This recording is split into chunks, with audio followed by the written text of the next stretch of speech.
नमस्कार, यूपी 9 बजे में आप सभी का स्वागत है। मैं हूं नीलू। तो आज वायुसेना का स्थापना दिवस। आज भारतीय वायुसेना अपना 89वां स्थापना दिवस मना रही है। भारतीय वायुसेना दुनिया की सबसे ताकतवर वायुसेना में से एक है। वायुसेना ने अपने पराक्रम से भारत को गौरवान्वित किया है। 8 अक्टूबर 1932 को वायुसेना की स्थापना की गई थी। गाजियाबाद के हिंडन एयर बेस पर स्थापना दिवस मनाया जाएगा। तो आज वायु वीरों को सलाम करेंगे। आज वायुसेना दिवस है और इस मौके पर हिंडन एयरबेस पर भी कई कार्यक्रम आयोजित किए गए हैं।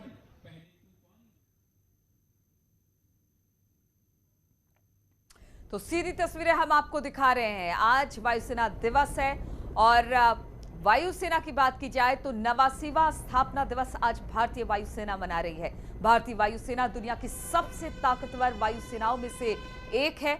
वायुसेना ने अपने पराक्रम से भारत को गौरवान्वित किया है। 8 अक्टूबर 1932 को वायुसेना की स्थापना की गई थी और आज गाजियाबाद के हिंडन एयरबेस से सीधी तस्वीरें आप देख रहे हैं, जहां पर वायुसेना अपना स्थापना दिवस मना रही है।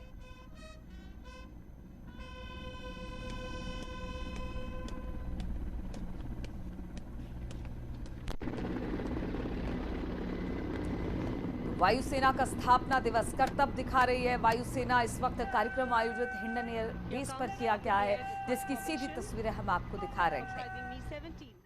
155 helicopter unit trooping the Indian Air Force ensign formation led by Wing Commander Nikhil Mehrotra. 3 Mi-17 helicopter जो 155 हेलीकॉप्टर यूनिट के हैं, जिनका नेतृत्व कर रहे हैं विंग कमांडर निखिल मेहरोत्रा, और ये भारतीय वायुसेना प्रमुख को एयर सल्यूट दे रहे हैं।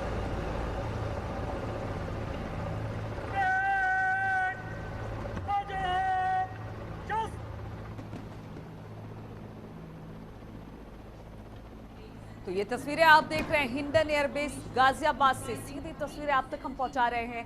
हम आपको बताते भी चले कि आज वायुसेना का स्थापना दिवस है और आज भारतीय वायुसेना अपना 89वां स्थापना दिवस मना रही है। भारतीय वायुसेना की बात की जाए तो दुनिया भर की ताकतवर वायुसेनाओं में से एक में भारतीय वायुसेना की गिनती होती है। वायुसेना ने अपने पराक्रम से भारत को हमेशा से गौरवान्वित किया है।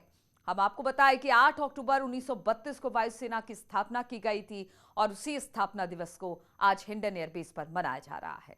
Accompanied by the parade commander, Group Captain Atul Pathania, now proceeding to inspect today's parade. वायुसेना प्रमुख एयर चीफ मार्शल वी.आर. चौधरी आज के परेड के निरीक्षण के लिए रवाना होते हुए उनके साथ हैं आज के parade commander group captain Atul Pathania.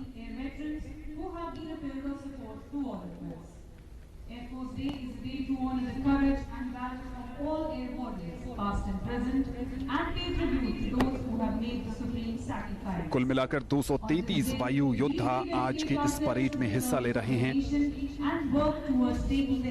और सबके लिए ये बेहद खास अवसर होता है वायुसेना दिवस के अवसर पर भव्य परेड का हिस्सा बनना। वायुसेना प्रमुख एक एक करके 4 स्क्वाड्रन का निरीक्षण करेंगे। बीच में निशान टोली भी है।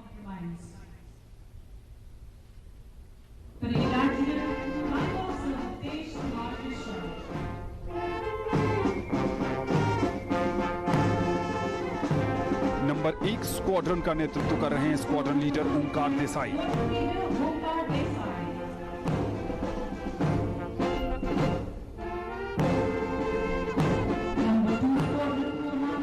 नंबर 2 स्क्वाड्रन का नेतृत्व कर रही हैं squadron leader Vinita Ganjhu.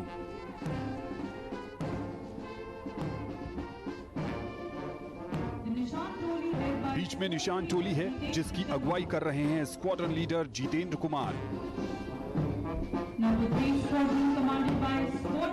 Number 3 squadron का नेतृत्व कर रहे हैं squadron leader V Goswami.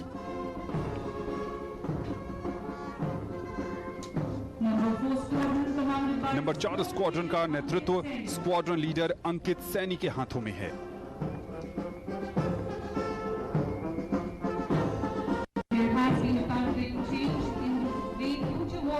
Number 1 squadron led by squadron leader Onkar Mishra Number 2 Squadron in command of Squadron Leader Vinita Ganju. The Nishant Toli today led by Flight Lieutenant Jitendra Sharma.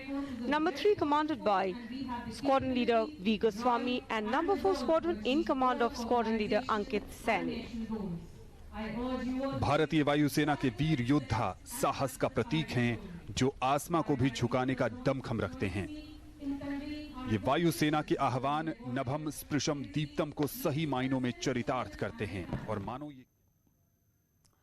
और वायुसेना दिवस पर प्रधानमंत्री मोदी ने ट्वीट किया है। प्रधानमंत्री ने अपने ट्वीट में लिखा कि वायुसेना दिवस पर हमारे वायु योद्धाओं और परिवारों को बधाई। भारतीय वायुसेना साहस परिश्रम का पर्याय है। वायुसेना ने चुनौतियों के समय में देश की रक्षा करने और अपने मानवीय भावना के माध्यम से खुद को प्रतिष्ठित किया है।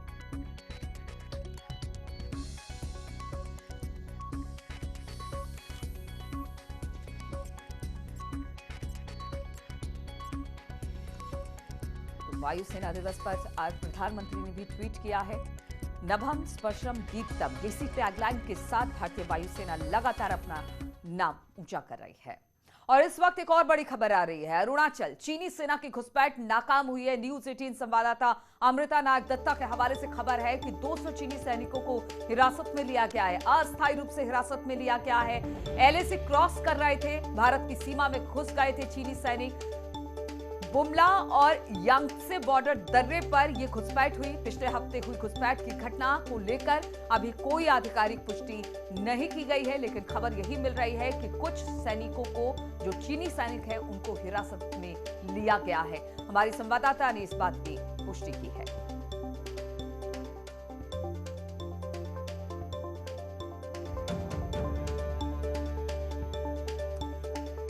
तो अस्थायी रूप से हिरासत में लिया गया है। बताया जा रहा है कि चीनी सेना की घुसपैठ नाकाम की गई है। कमांडर स्तर पर यह कार्रवाई की गई है।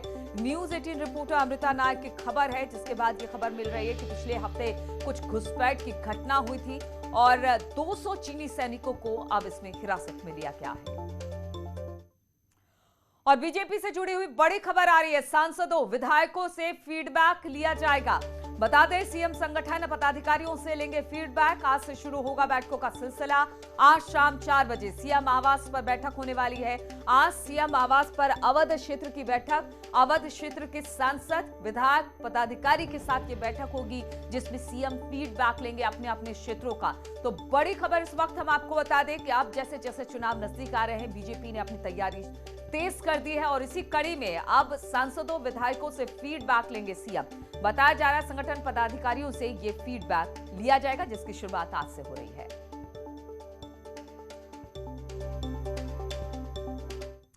और लखीमपुर खीरी में पुलिस ने गृह राज्य मंत्री अजय मिश्रा के घर पर अब नोटिस चस्पा कर दिया है, जिसमें आशीष मिश्रा को पुलिस लाइन आकर बयान दर्ज कराने के आदेश दे दिए गए हैं। लखीमपुर खीरी हिंसा मामले में आशीष मिश्रा पर केस दर्ज हुआ है। पुलिस ने आशीष मिश्रा को आज पुलिस लाइन आकर अपना बयान दर्ज कराने के आदेश दिए हैं।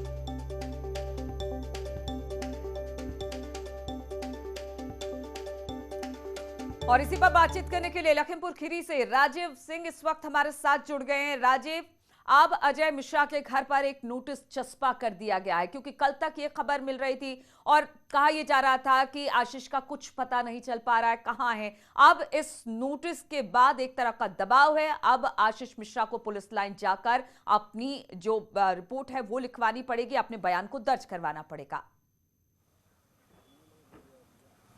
देखिए, लखीमपुर हिंसा में 8 लोगों की मौत के बाद सुप्रीम कोर्ट द्वारा स्वतः संज्ञान लेने के बाद पुलिस की जांच में काफ़ी तेजी आ गई है और यही कारण है कि कल जब सुप्रीम कोर्ट ने सख्ती दिखाई तो आनन फानन में जो आरोपी आशीष मिश्रा है उनके घर पर एक नोटिस चस्पा की गई, ताकि अब 10 बजे आज उनको पुलिस लाइन में सम्मन कर उनसे पूछताछ की जा सके। इस वक्त मैं लखीमपुर की उसी पुलिस लाइन में खड़ा हूँ, जहाँ अब से कुछ देर बाद आशीष मिश्रा को तलब किया गया है और और उम्मीद जताई जा रही है कि आशीष मिश्रा यहां 10 बजे तक पहुंच सकते हैं। ऐसे में अगर आज वो यहां पर नहीं पहुंचेंगे तो लखीमपुर पुलिस द्वारा उनके घर दबिश डाली जाएगी या उनके संभावित ठिकानों पर दबिश डाली जाएगी जहां पर उनके मिलने की संभावना है, क्योंकि लखीमपुर पुलिस ने इस पूरे मामले में करीब 7 लोगों को आरोपी बनाया है, जिनमें से 3 की मौत हो चुकी है और 2 लोग ऑलरेडी पुलिस की हिरासत में हैं। उनसे पूछताछ चल रही है और उस पूछताछ में कई अहम सबूत और साक्ष्य पुलिस के हाथ में लगे हैं, जिसके आधार पर पुलिस ने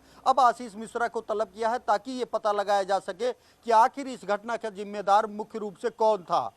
बिल्कुल। लेकिन और राजीव, दूसरी ओर लगातार आशीष मिश्रा की बात हो रही है, अब पुलिस लाइन उनको बुलाया गया है और आप जिस तरह से बता रहे हैं कि अगर वो नहीं पहुंचते हैं तो फिर उनके घर पर दबिश दी जाएगी। इस बीच लगातार विपक्ष यही कहता रहा है कि आशीष मिश्रा फरार चल रहे हैं। क्या इसके बाद माने कि आज आशीष मिश्रा पहुंच ही जाएंगे पुलिस लाइन अपना बयान दर्ज कराने?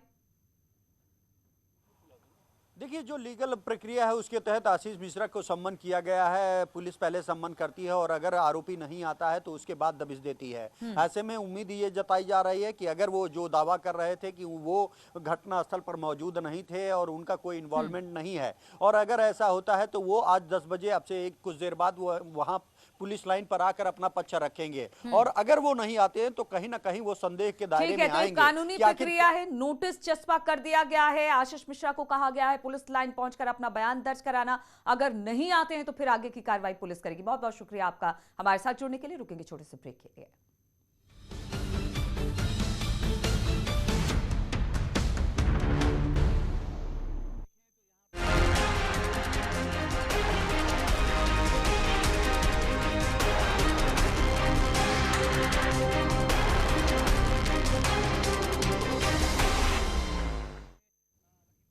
तो उत्तर प्रदेश में 2022 की जंग से पहले गोरखपुर में आज न्यूज 18 उत्तर प्रदेश उत्तराखंड पर सजेगा सबसे बड़ा सियासी मंच।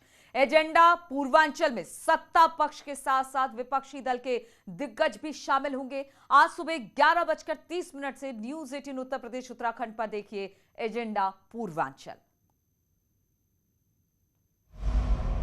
यूपी में 2022 की जंग का सबसे बड़ा मंच, एजेंडा पूर्वांचल। गोरक्षनाथ की नगरी गोरखपुर में न्यूज 18 पर सजेगा सबसे बड़ा सियासी मंच।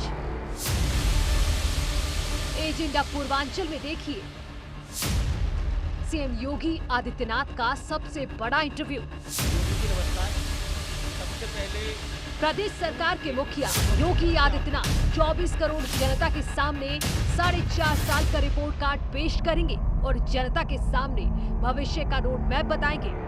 वहीं एजेंडा पूर्वांचल में सत्ता पक्ष के तमाम दिग्गजों के साथ विपक्षी दल के दिग्गज भी होंगे शामिल। पूर्वांचल कितना सेहतमंद, 2022 का शंखनाद, छोटे दल करेंगे बड़ा कमाल। सुरताल, सियासत कितनी फिल्मी, माफिया से मिली मुक्ति। एजेंडा पूर्वांचल में छोड़े जाएंगे बयानों की तीर। प्रदेश की सियासत का सरताज वही होगा जो पूर्वांचल की 164 सीटों पर अपना दबदबा कायम रखेगा। तो आज सुबह 11:30 से देखिए न्यूज 18 उत्तर प्रदेश उत्तराखंड पर एजेंडा पूर्वांचल।